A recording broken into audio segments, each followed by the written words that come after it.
Assalamualaikum warahmatullahi wabarakatuh. Halo semuanya, saya Didit Purwowidodo.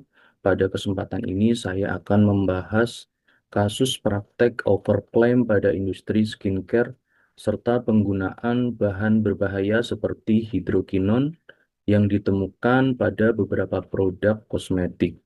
Pembahasan ini berdasarkan artikel dari Liputan 6 yang berjudul Dokter Estetika ungkap daftar skincare yang overclaim hingga ditemukan bahan berbahaya hidrokinon.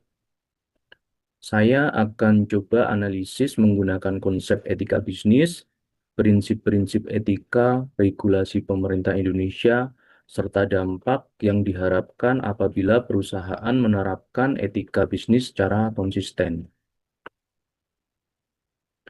Kasus ini menjadi penting karena industri skincare berkembang sangat pesat di Indonesia. Persaingan yang ketat sering mendorong sebagian perusahaan melakukan promosi berlebihan atau overclaim demi meningkatkan penjualan. Berdasarkan artikel yang saya pelajari, terdapat beberapa produk yang mengklaim kandungan bahan aktif tertentu dalam jumlah tinggi. Tetapi setelah diuji ternyata kandungannya jauh lebih rendah dari yang diiklankan. Bahkan ditemukan produk yang mengandung bahan berbahaya seperti hidrokinon tanpa kejelasan izin yang memadai. Yang pertama, pandangan terhadap praktek overclaim dalam industri skincare. Menurut saya tidak setuju dengan praktek overclaim dalam industri skincare. Alasannya yang pertama yaitu disinformasi, karena overclaim merupakan bentuk penyampaian informasi yang tidak jujur kepada konsumen. Ketika perusahaan mengiklankan manfaat yang berlebihan atau tidak sesuai dengan fakta ilmiah, konsumen akan mengambil keputusan berdasarkan informasi yang menyesatkan. Kemudian, dalam etika bisnis dijelaskan bahwa salah satu prinsip yang paling mendasar dalam bisnis adalah prinsip kejujuran. Kejujuran merupakan aset yang sangat berharga karena menjadi dasar terbentuknya kepercayaan antara perusahaan dengan pelanggan.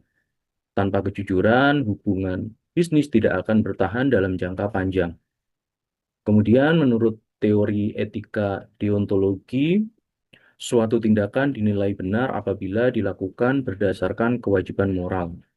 Jadi, perusahaan memiliki kewajiban moral untuk memberikan informasi yang benar kepada konsumen. Ketika perusahaan sengaja melebih-lebihkan manfaat produk demi keuntungan, maka tindakan tersebut tidak dapat dibenarkan secara etis walaupun mungkin mampu meningkatkan penjualan dalam jangka pendek. Kemudian dari sudut pandang utilitarianisme, suatu tindakan dianggap baik apabila memberikan manfaat terbesar bagi banyak pihak. Overclaim justru merugikan konsumen karena mereka membeli produk berdasarkan harapan yang tidak realistis. Oleh karena itu, praktek tersebut tidak memberikan manfaat yang optimal bagi seluruh stakeholder. Yang kedua, identifikasi masalah etika bisnis. Terdapat beberapa masalah etika bisnis yang muncul dalam kasus ini. Pertama, pelanggaran prinsip kejujuran. Perusahaan memberikan klaim yang tidak sesuai dengan kandungan atau manfaat sebenarnya. Misalnya, produk yang mengklaim kandungan retinol tinggi, tetapi hasil pengujian menunjukkan kandungannya sangat kecil. Kedua, pelanggaran prinsip tidak berniat jahat. Dalam etika bisnis dijelaskan bahwa bisnis seharusnya bertujuan meningkatkan kesejahteraan masyarakat dan tidak menimbulkan kerugian bagi konsumen. Namun, penggunaan bahan berbahaya seperti hidrokinon yang tidak diinformasikan dengan jelas berpotensi membahayakan kesehatan pengguna. Ketiga, pelanggaran prinsip keadilan. Konsumen telah membayar produk dengan harapan memperoleh manfaat tertentu. Namun yang mereka terima tidak sesuai dengan apa yang dijanjikan perusahaan. Hal ini menyebabkan hak konsumen tidak terpenuhi. Prinsip keadilan menuntut agar tidak ada pihak yang dirugikan hak dan kepentingannya. Keempat, pelanggaran prinsip saling menguntungkan. Dalam etika bisnis, hubungan antara produsen dan konsumen harus menciptakan kondisi win-win solution. Overclaim hanya menguntungkan perusahaan dalam jangka pendek, sedangkan konsumen mengalami kerugian. Yang ketiga, dampak terhadap konsumen. Dampak yang dapat terjadi akibat praktek overclaim antara lain, konsumen tertipu oleh informasi yang tidak akurat. Kemudian, kerugian finansial karena membeli produk yang tidak sesuai manfaatnya. Kemudian, resiko gangguan kesehatan kulit akibat bahan berbahaya. Kemudian, hilangnya kepercayaan terhadap industri skincare secara keseluruhan. Dan yang terakhir, timbulnya persepsi negatif terhadap produk lokal yang sebenarnya telah mematuhi standar keamanan. Yang keempat, rekomendasi agar perusahaan lebih sesuai dengan etika bisnis.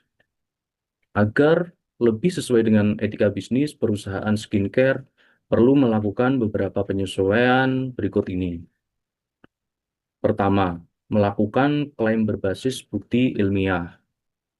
Setiap manfaat yang dicantumkan pada kemasan maupun iklan harus didukung oleh hasil uji laboratorium, uji stabilitas, dan data ilmiah yang dapat dipertanggungjawabkan. Kedua, meningkatkan transparansi produk. Perusahaan harus mencantumkan komposisi bahan aktif secara jelas dan tidak menyembunyikan kandungan tertentu yang dapat menimbulkan resiko kesehatan. Ketiga, memperkuat quality control. Setiap batch produksi harus melalui pengujian mutu dan keamanan sebelum dipasarkan. Keempat, menerapkan kode etik pemasaran. Promosi harus realistis dan tidak memberikan janji yang berlebihan. Kelima, membangun sistem pengawasan internal. Perusahaan perlu memiliki tim kepatuhan atau compliance yang bertugas memastikan seluruh aktivitas pemasaran dan produksi sesuai etika dan regulasi. Keenam, menerapkan pendekatan stakeholder, yaitu perusahaan harus memperhatikan hak dan kepentingan seluruh stakeholder, termasuk konsumen. Bisnis yang etis adalah bisnis yang menjamin kepentingan semua pihak yang terlibat. Yang kelima, peraturan pemerintah yang relevan dan cara mematuhinya. Di Indonesia terdapat beberapa regulasi yang mengatur keamanan kosmetik dan skincare, yaitu pengawasan BPOM. Setiap produk kosmetik yang beredar wajib memiliki nomor notifikasi atau izin edar dari BPOM sebelum dipasarkan. Kemudian Undang-Undang Nomor 17 Tahun 2023 tentang Kesehatan. Produk yang mengandung bahan berbahaya atau tidak memenuhi standar keamanan dapat dikenakan sanksi sesuai ketentuan hukum. Kemudian Undang-Undang Nomor 8 Tahun 1999 tentang Perlindungan Konsumen. Undang-undang ini melindungi hak konsumen untuk memperoleh informasi yang benar, jelas, dan jujur mengenai produk yang digunakan. Yang keenam, langkah yang perlu dilakukan perusahaan. Berikut ini adalah langkah-langkah yang perlu dilakukan oleh perusahaan skincare. Mendaftarkan seluruh produk ke BPOM sebelum dipasarkan. Kemudian melakukan pengujian keamanan dan efektivitas produk. Memastikan seluruh bahan baku berasal dari pemasok yang legal dan terverifikasi. Kemudian mengikuti cara pembuatan kosmetik yang baik. Lalu melakukan audit internal secara berkala. Memastikan seluruh iklan dan promosi sesuai dengan ketentuan BPOM. Menarik produk dari pasar apabila ditemukan pelanggaran atau risiko kesehatan. Yang ketujuh, outcome yang dapat diharapkan apabila etika bisnis dan regulasi diterapkan. Apabila perusahaan skincare benar-benar menerapkan etika bisnis dan mematuhi regulasi pemerintah, maka beberapa dampak positif dapat tercapai, yaitu yang pertama meningkatkan kepercayaan konsumen. Kejujuran dan transparansi akan membuat konsumen merasa aman menggunakan produk sehingga loyalitas pelanggan meningkat. Yang kedua, reputasi perusahaan menjadi lebih baik. Perusahaan yang dikenal jujur dan bertanggung jawab akan memiliki citra positif di masyarakat serta lebih mudah mempertahankan keberlanjutan bisnis. Yang ketiga, meningkatkan kesehatan masyarakat.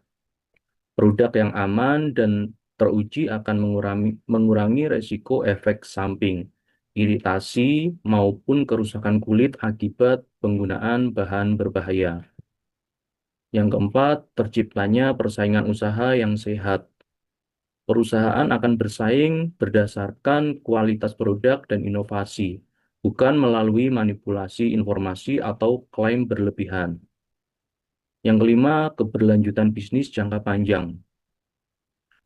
Kejujuran, integritas moral, dan kepedulian terhadap stakeholder merupakan faktor penting untuk mempertahankan keberlangsungan perusahaan dalam jangka panjang.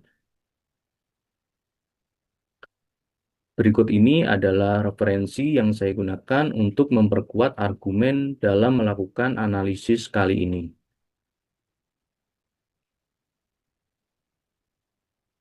Demikianlah analisis etika bisnis, yaitu kasus skincare overclaim dan penggunaan bahan berbahaya.